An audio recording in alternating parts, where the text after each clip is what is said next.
Assalamualaikum warahmatullahi wabarakatuh. Perkenalkan nama saya Arif Akmal Maulana.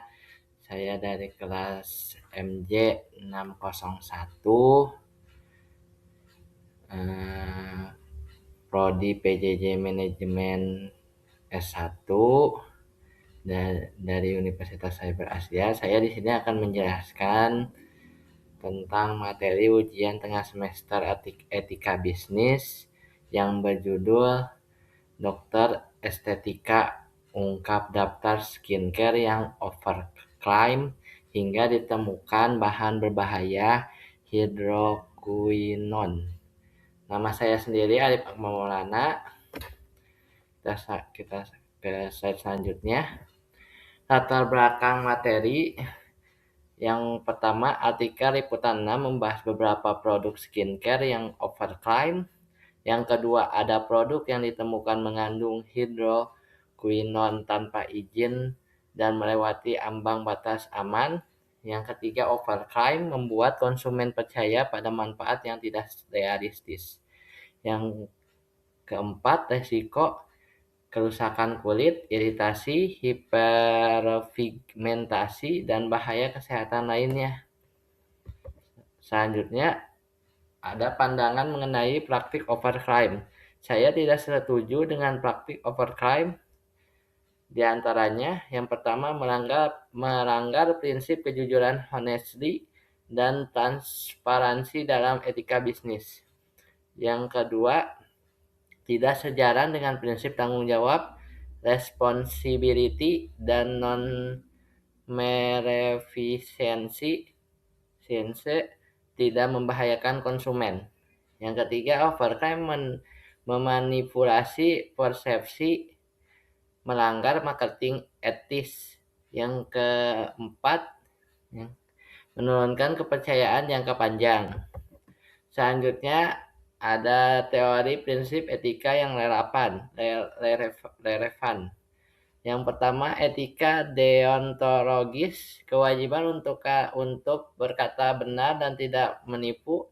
Yang kedua, ada consumer-like teori, hak mendapat informasi benar dan produknya aman. Yang ketiga, ada good corporate governance yang disingkat sebagai GCG, transparansi dan akuntabilitas.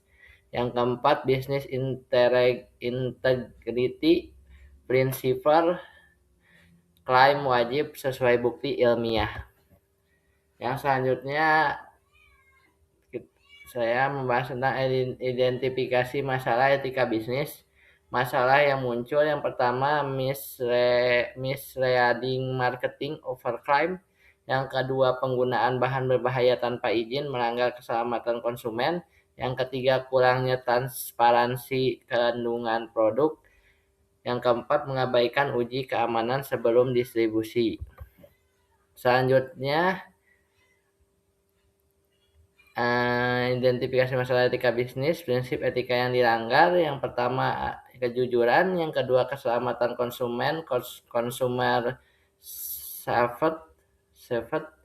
Yang ketiga, tanggung jawab sosial. Yang keempat, integritas perusahaan.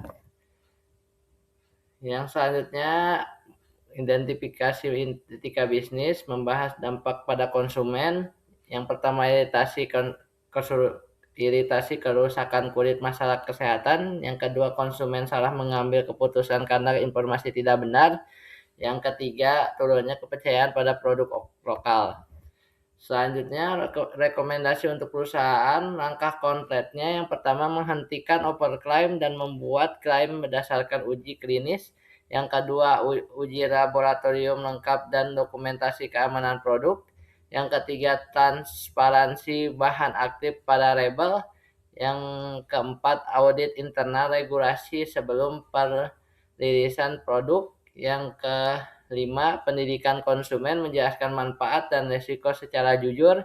Yang keenam, pelatihan etika bisnis untuk tim pemasaran.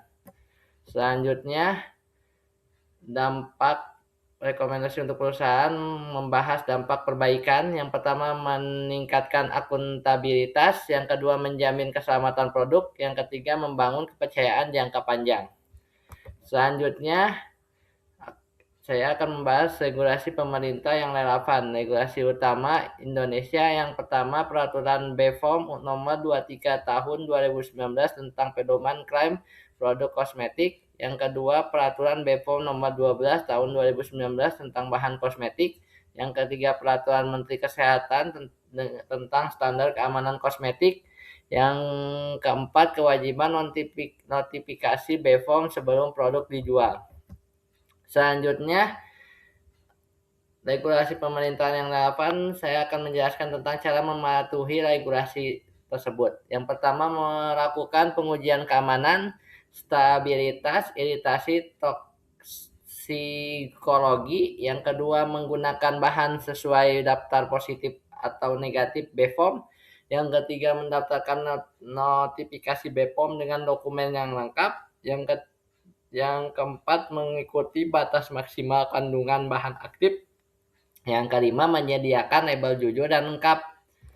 Selanjutnya, saya akan membahas outcome harapan dari kepatuhan etika dan regulasi jika perusahaan benar-benar menerapkan etika bisnis. Yang pertama, kepercayaan konsumen meningkat, loyalitas bertambah.